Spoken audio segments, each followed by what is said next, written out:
Hello friends. The challenge before any theory is can it explain the real life phenomena well? Right now there is one fantastic phenomena that's going on in front of us, that is Uttar Pradesh elections, and let's try to see if any particular concept from game theory can explain this. We will not tell you perfect outcome, but we will tell you two possible outcomes and that what may be the strategies involved in between. So let's try and see that. So there is one particular concept in game theory that is called Hoteling's electoral competition, and then one outcome of this is median voter theorem. So this theorem says that generally the preferences of the median voter prevail. So every political party will try to follow the preferences of the median voter. Let me give you example and then you will understand it better. So suppose all my voters are divided along this spectrum. So this is extreme left kind of ideology, this is extreme right kind of ideology, and there in between there is someone who is actually in the middle. So this is the median voter. Okay. So the theory says that the particular party or candidate that is closer to the median will win the election. So now try to see what is happening here in the Uttar Pradesh election. So earlier it used to be left and right. But right now the country is facing many different issues. One was farmers protest, another was rising inflation, every price is increasing, and then unemployment is rampant. So the median voter will be actually interested in all these phenomena.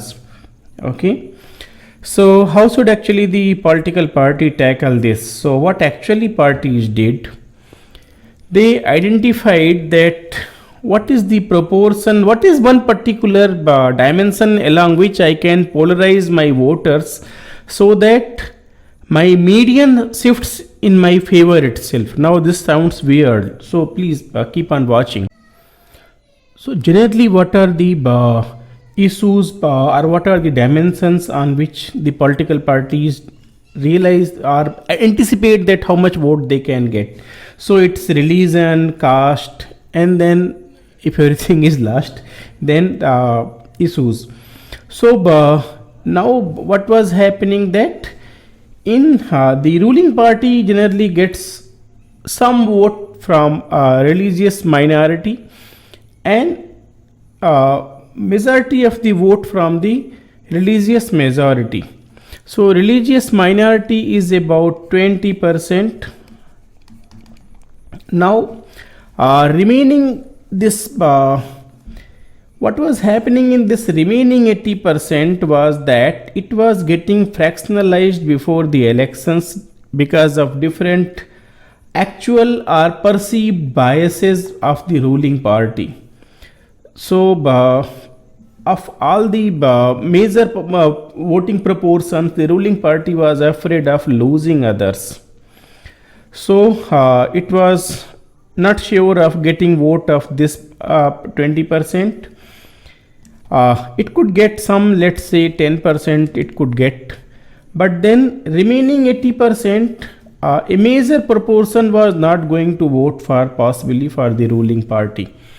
So what did they do? They picked up one particular issue that radicalized this 20% and remaining 80%. So now what happened? This 80% sees a different issue altogether. This is no more that job or anything or caste wise discrimination, biases, nothing. It's seeing in a different issue. So they just picked up one particular random issue that can instigate people's feeling. And what was the effect of this? They are practically pushing this median towards, now they are looking at the median of this 80%. So it will be somewhere here, right? So they are going to get all the votes from this side and of this 20% and this median, the half is somewhere here. So they are going to get this much of vote and they will win it. So this is the strategy that the ruling party applied. Now something very interesting is happening in election that has actually even baffled the ruling party is this, that how the remaining how the public is responding to this. So this is again the median, and this was total left ideology, this is right ideology, or whatever you say, ruling party and non-ruling party ideology. This is still the same 20% thing. So this is the 20% that they decided that okay, I will not get any vote from this 20%, but I will get majority vote from the remaining 80% and I will win. So now what is happening?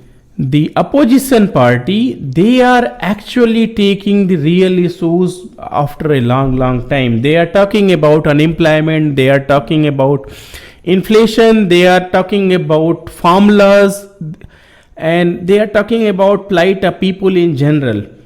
So what they are doing, they know that they are going to get this 20% for sure. They are trying to get support of people from this side. So of this remaining 80%, they know that the median is somewhere here. So they are trying to get the vote share of people from this side. So they are pushing this way. So now what is happening? So they know that if they can actually get vote of people up to this median, then they are going to win, because this will be 50% of the remaining 80%, okay, and this 20% they are getting. So then they become the majority. So now this is very interesting game to see. So the ruling party, it believes that it will get vote of 80% median plus vote of 80%, while this party believes that they will get the 20% plus vote of median of 80%. So both are playing this strategy, and it will be very interesting to see that which of these actually materialize once the results come. Of course, this analysis is based on many assumptions which may sound unrealistic, that voters are non-strategic, voters preferences are single peaked, all these things. But still, once the results come, you may actually come back and comment whether our analysis was able to explain this or not. So it is totally a game of that who gets whose calculation is correct about the median thing. So is it that 20 plus median of 80 or median of 80 only? If median of 80 works, then ruling party is going to win. If 20 plus median of 80 works, then the opposition is going to win. Of course, there can be in between cases, but then this is very simple, humble prediction, not prediction actually, sorry, that was a wrong word, an analysis of strategies of the party. So comment and correct me, supplement my analysis, whatever you want to do, but then tell me whether it was any good.